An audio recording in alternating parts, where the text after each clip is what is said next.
Votre début de journée avec Radio Monaco et surtout avec Giulia Testaverde pour Be Curious. Alors à la une ce matin, quand un simple stylo 4 couleurs devient un bijou doré. Et oui Benjamin, le 4 couleurs Bic se part d'or massif 18 carats. L'indémodable stylo s'offre même le luxe d'arborer des diamants ici et là.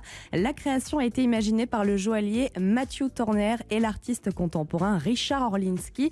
Alors à mi-chemin entre l'œuvre d'art et le bijou, il faudra débourser tout de même plus de 24 000 € pour noircir des pages blanches de son encre. Et il aura fallu plus de 500 heures de travail pour confectionner ces 8 exemplaires de prestige. Alors on ne fait pas partie des 8 chanceux à pouvoir s'offrir ce modèle. Mais j'en ai plein d'autres des normaux. Voilà, on en a tous possédé des normaux, exactement. Non, je mâchouille pas mes stylos. Bravo Nathalie, c'est pas pour tout le monde la même histoire. Alors on va passer au quiz sur ce fameux Bic. Selon vous, la success story du Bic, elle est liée également à sa durabilité. À votre avis, combien de kilomètres de mots peut-on écrire avec un seul stylo?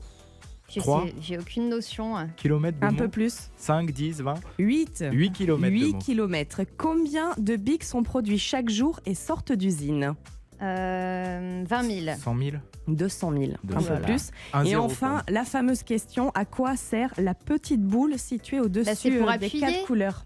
Non, je suis fair play parce que j'ai vu l'info, je savais que ce serait dans le quiz ne et je l'ai trichez pas lu. Ben non, mais je ne l'ai pas lu, donc je n'en sais rien. En fait, initialement, elle permettait de tourner le cadran des téléphones à cadran, le téléphone phare dans les années 70. C'est bien ça. Et entre-temps, ils ont mis un petit trou au milieu pour éviter que les gens ne s'étouffent en cas d'ingestion. Voilà. Merci, séquence Revival ce matin. Radio Monaco avec Dua Lipa et Love Again. Alors heureusement, ça ne nous est jamais arrivé, mais certains parfois ne perçoivent pas leur salaire et il y a de quoi être énervé, voire même très très énervé, Giulia. Exactement, ça s'est passé en Turquie. En moins de 30 secondes, un conducteur de bulldozer qui n'avait pas touché sa paye a détruit 5 camions de l'entreprise de construction pour laquelle il travaillait. Alors ses collègues ont tenté de l'en empêcher, de se hisser sur l'engin de chantier, mais ça n'a évidemment pas marché. Il est passé de poids lourd en poids lourd comme s'il s'agissait simplement de beurre, vraiment avec la pelleteuse. Il a tout arraché et c'est ce qu'on appelle une grosse colère, effectivement. To you, j'espère que tout le monde est prêt, tout le monde est prête pour le blind test. Alors, on y va pour un premier extrait. C'était le 8 octobre 1982. Donc, vous n'étiez pas né, bien entendu. Il y a 39 ans, une nouvelle émission qui arrivait donc à la télévision. C'est le générique. Ah, c'est pas HIP? Non, c'est pas ça. Ah oui, ça ressemble. Alors c'était une Karen émission. Cheryl. On n'en est pas loin, figurez-vous. C'était une émission avec des jeunes filles un petit peu dénudées et de l'humour, de l'humour de l'époque. Attendez, ça s'appelle Stéphane son prénom. C'est Coco, un truc Cocorico.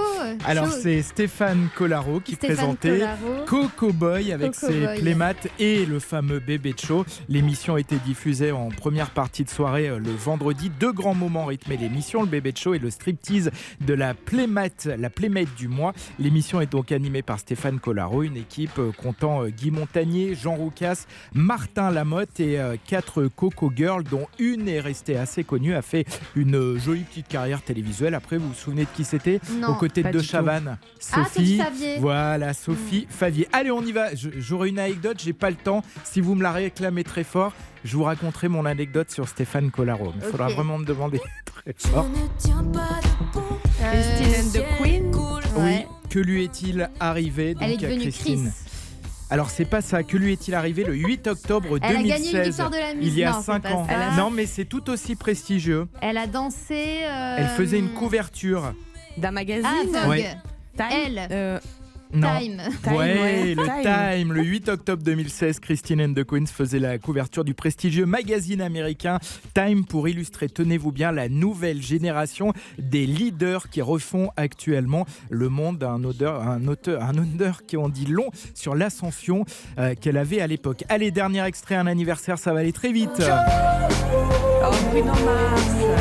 Bravo Giulia, Bruno Mars qui fête aujourd'hui ses 36 ans. C'était pas facile ce matin. Je vous félicite toutes les deux dans un instant. BTS avec Butter sur Radio Monaco. Radio Monaco. Ça y est, c'est le week-end. Oh là là, c'est pas vrai. Je mets mon veto. C'est comme ça qu'on disait. Vers le plein d'énergie, c'est comme ça. C'est le week-end. On veut des habillés. Alors, Carton rouge. Je sais pas ce qui est pire, la chanson ou Benjamin. J'ai un doute. dans un instant, Radio Monaco Feel Good, quel sera le menu? Alors aujourd'hui, on sera avec Linda Posé, coach en développement personnel, et on parlera de la liberté d'être soi, de danser exactement comme vous venez de le faire, Benjamin. Alors, je pense Voilà. que la Libre dans vidéo sa sera tête, sur les libre dans réseaux ses sociaux. mouvements. Vous avez l'habitude d'utiliser des petits cœurs dans les messages sur les réseaux sociaux, oui. tout ça. Ouais. Est-ce que vous connaissez la signification des différentes couleurs? Ah non. Vous savez qu'il y a plusieurs J'ai une couleurs. appréciation très personnelle de Alors, le cœur rouge représente, à votre avis, l'amour, L'amour. passion. l'amour et la passion. Bravo Mmh. Nathalie, le plus souvent on l'envoie donc à son partenaire. Le cœur orange est envoyé lorsque l'on pense à quelqu'un.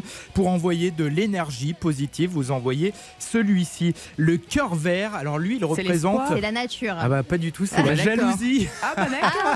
Je t'aime, mais On peut- attention. Mais alors attention parce que justement on peut l'envoyer pour se réconcilier ou alors pour évoquer la nature. Le Ah, cœur voilà. violet, le cœur violet c'est la même couleur que l'aubergine, donc vous avez une petite idée, ça Ah, représente c'est un peu érotique. le désir et l'attirance sexuelle. Donc vous connaissez vos classiques, c'est bien. Le cœur brun représente un cœur Brun recouvert de chocolat. Oui, le heureusement. cœur brun, et le cœur noir utilisé lorsque vous faites une blague parce qu'il représente l'humour Et noir. pas le deuil, par contre. Non, l'humour D'accord. noir. Allez, jusqu'à bon à midi, c'est savoir. donc parti pour Radio Monaco Feel Good.